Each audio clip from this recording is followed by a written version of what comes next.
মানুষ হালাল ব্যবসা যে কীভাবে করবে একটু দেখেন। এই দোকানে টিভি চলতেছে না, এই দোকানে টিভি চলতেছে না, এই কারণে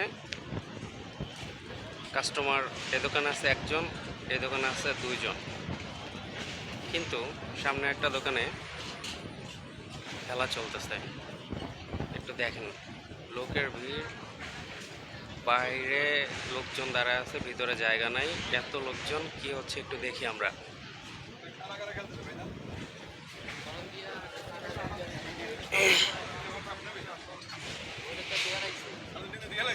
শেষের দিকে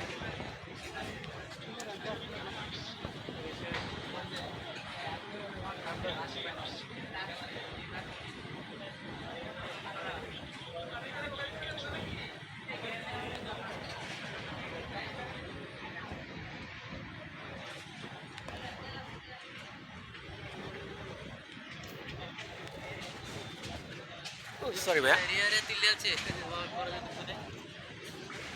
চিন্তা করা যায় খেলার জন্য একটা দোকান ফাঁকা, দুটা দোকান ফাঁকা, একটা দোকানের লোকজনের প্রচুর পরিমাণে ভিড়, তাহলে মানুষ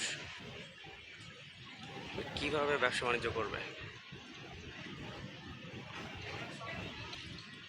আপনারাই বলেন।